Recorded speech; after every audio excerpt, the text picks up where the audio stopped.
بسم اللہ الرحمن الرحیم۔ درس الثالث والعشرون 23واں سبق ہے ہمارا۔ سب سے پہلے ہمارے پاس جملہ ہے کہ دعنی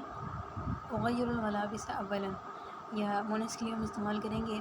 دعینی اغیر الملابس اولا، یعنی جیسے مثال کے طور پہ کوئی آئے اور ہمیں کہے کہ چلو چلتے ہیں، کہیں جاتے ہیں، ٹھیک ہے، تو ہم فوراً سے اسے کہیں کہ ایک منٹ رک جاؤ، ٹھہرو، مجھے چھوڑو، اس مطلب میں یہ جملہ اب ہم استعمال کریں گے کہ رک جاؤ، مجھے جو ہے نا وہ کپڑے بدلنے دو۔ ویسے اگر آپ نے کپڑے بدلنے ہیں تو آپ یہ کہیں گے کہ غیر الملابس، میں کپڑے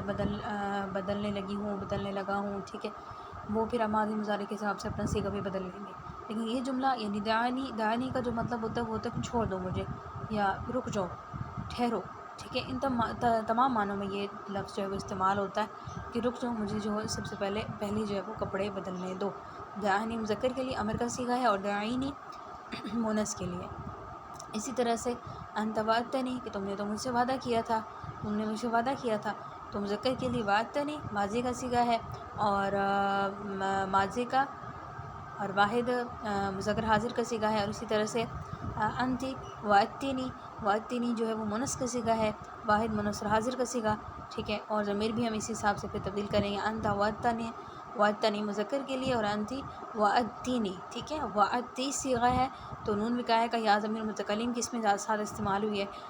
اور انتی وعدتینی کہ تم نے مجھ سے وعدہ کیا تھا۔ مزید ہے جی ہمارے پاس انہا اجازت اسبوعیۃ اليوم، کہ آج ہفتہ وار چھٹی ہے۔ انہا اجازت کہتے ہیں چھٹی کو، اجازات اس کی جمع ہے، اسبوعیۃ جو ہے اسبوع جو ہے وہ ہفتے کو کہتے ہیں، ٹھیک ہے، یعنی کہ جو ہفتے کے دن کو نہیں کہتے، مطلب کہ جو پورا ہفتہ ہوتا ہے نا جسے ہم کہتے ہیں ویک، اس کو کہتے ہیں، اور اسبوعیہ کہتے ہیں کہ ہفتہ وار، یعنی یہ ہفتے کی جو چھٹی ہوتی ہے ہمیں اتوار کی ہوتی ہے، ٹھیک ہے، تو آج ہفتہ وار چھٹی ہے، مطلب کہ جو ہفتے میں ایک ہمیں چھٹی ہوتی ہے یہ وہ والی چھٹی ہے۔ اچھا جی، الکا الامام خطبۃ رائعۃ،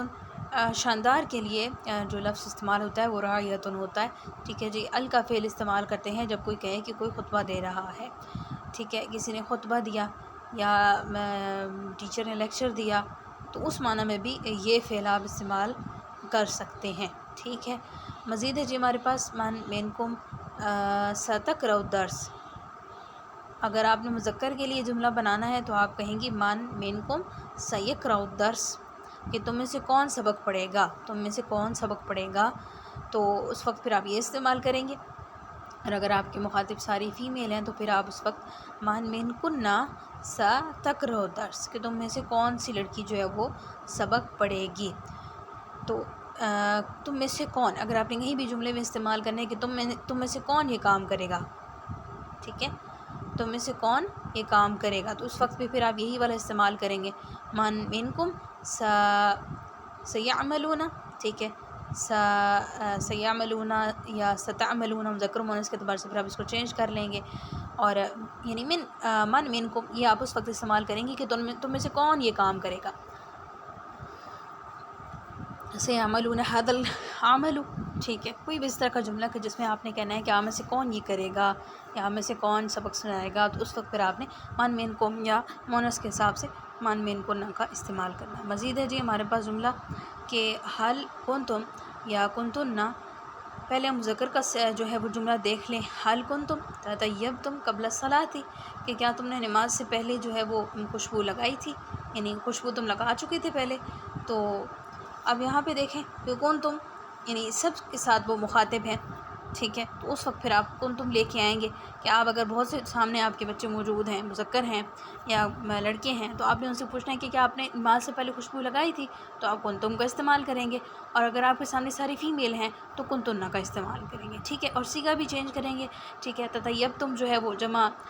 مذکر حاضر کا صیغہ ہے، پھر آپ نے جب مؤنث کا لے کے آنا تو پھر آپ نے جمع مؤنث حاضر کا صیغہ اس کے ساتھ استعمال کریں گے۔ تطیبتن قبل الصلاۃ، کہ کیا تم نے نماز سے پہلے، یعنی تم سب نے، کیونکہ جمع کا صیغہ ہے نا، جو ہے وہ نماز سے پہلے خوشبو لگائی تھی یا کسی فنکشن سے پہلے، ٹھیک ہے۔ اچھا، یہاں پہ مطلب اپنے حساب سے آپ جملہ جو ہے وہ فٹ کر سکتے ہیں، باقی خوشبو لگانے کے لیے تطیبتم فعل استعمال ہوتا ہے، تفاعل فعل سے ہے، مصدر سے ہے، سوری اس سے باب سے ہے۔ اچھا، مزید ہے جی ہمارے پاس عمل البیت لم یکمل بعد، کہ گھر کا کام ابھی تک مکمل نہیں ہوا، اکثر ہم یہ بات کہتے ہیں نا کہ یہ کام تو ابھی تک نہیں ہوا، یعنی جیسے کہتے ہیں دفتر کا کام ابھی تک ختم نہیں ہوا، ہوم ورک بچوں کا ابھی تک ختم نہیں ہوا، اس طرح کے جملے جب ہم نے بنانے ہیں تو اس وقت پھر ہم کیا جملے کی ترتیب کیا رکھیں گے کہ عمل البیتی یا عمل مکتبی یعنی کہ دفتر کا کام، ٹھیک ہے۔ لم یکمل، لم جو ہے وہ جازمہ میں سے ہے تو اس وجہ سے آخر اس کا جو ہے وہ مجزوم ہے۔ لم یکمل بعدو کہ گھر کا کام ابھی مکمل نہیں ہوا، گھر کا جو کام ہے وہ ابھی مکمل نہیں ہوا، تو لم یکمل اور بعدو کا لفظ جو ہے وہ آپ استعمال کریں گے۔ آپ نے لازمی یاد رکھنا ہے کہ ابھی تک جب آپ نے جملہ بنانا نا کہ ابھی تک تو یہ کام نہیں ہوا، تو فعل تو یعنی کام نہیں ہوا یعنی کہ مکمل نہیں ہوا، تو مکمل نہیں ہونے کے لیے پھر آپ اکمل یکملو کا لفظ استعمال کریں گے، لیکن آخر میں اس کے آپ بعدو جو ہے وہ لے کے آئیں گے۔ متى تبدأ الجولة کہ ٹور جو ہے یا سیر کب شروع ہوگی، ایسا ہوتا ہے نا جیسے ٹور پہ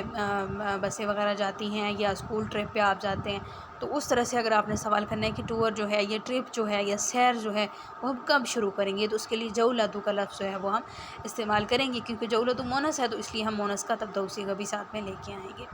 مزید ہے کہ ہمارے پاس سأقرأ درس اليوم کلما کانا کہ میں آج سبق پڑھوں گا جتنا بھی ہو سکا یا پڑھوں گی، کیونکہ واحد متکلم کا صیغہ ہے نا،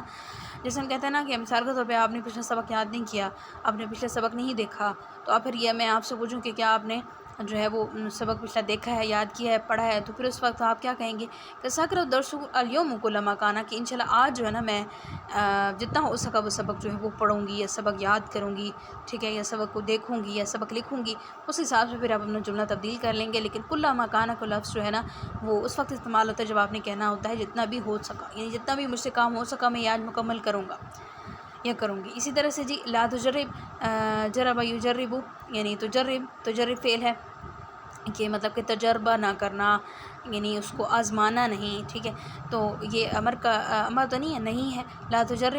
تجربین تجرب مذکر کے لیے کہ لا تجرب صبری، آپ کو مخاطب اگر مذکر ہے تو آپ کہیں گے کہ لا تجرب صبری میرا صبر مت آزماؤ، یہ مونس ہے تو تجربین، ٹھیک ہے جی۔ یہ صیغے ہیں جی ہمارے پاس وہی والے جو ہم حاضر کے صیغے استعمال کریں، تجرب واحد مذکر اور حاضر کا صیغہ، تجربین واحد مونس اور حاضر کا صیغہ، ساتھ میں لائے جو ہے وہ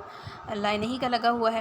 اور وہ کیا کہہ رہے ہیں کہ میرا صبر مت آزماؤ، ٹھیک ہے جی۔ تو یہ کچھ مزید جملے تھے، ان کو بھی آپ دیکھ لیجیے کہ اس میں جو زیادہ تر لفظ نئے استعمال ہوئے ہیں وہ ایک تو آپ نے یہ دیکھا کہ صبر نہ آزمانا، ٹھیک ہے، اس کے لیے کون سا فعل آپ کے لیے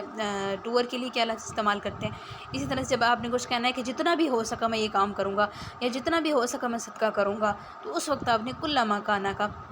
لفظ جو ہے وہ استعمال کریں گے، جتنا بھی ہو سکا میں نفل پڑھوں گا، ٹھیک ہے، تو کلما کانا کا لفظ آپ استعمال کریں گے۔ اور جب آپ نے کہنا ہے کہ ابھی تک یہ کام تو مکمل نہیں ہوا، تو مکمل نہیں ہوا، مکمل ہونے کے لیے تو فعل آپ کو پتہ ہے، لیکن ابھی تک کا مطلب آپ نے کیسے جملے میں ظاہر کرنا ہے، تو اس میں پھر آپ نے لم یکمل کے ساتھ جو ہے وہ بعدو کا لفظ جو ہے وہ استعمال کر دینا ہے۔ خوشبو لگانے کے لیے آپ کے پاس ایک فعل سامنے آیا، اس کو بھی آپ نے دیکھ لینا ہے، ماضی مضارع کی گردان بھی آپ نے اس کی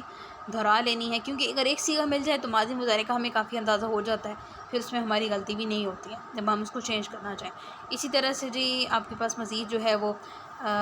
رائحۃ کا لفظ ہے کہ بہت ہی شاندار کے معنی میں آتا ہے، ٹھیک ہے، اور تم میں سے کون، آپ میں سے کون یہ کام کرے گا، یہ تم میں سے کون یہ کام کرے گا، تو اس وقت پھر آپ نے کیا استعمال کرنا ہے، من کننا۔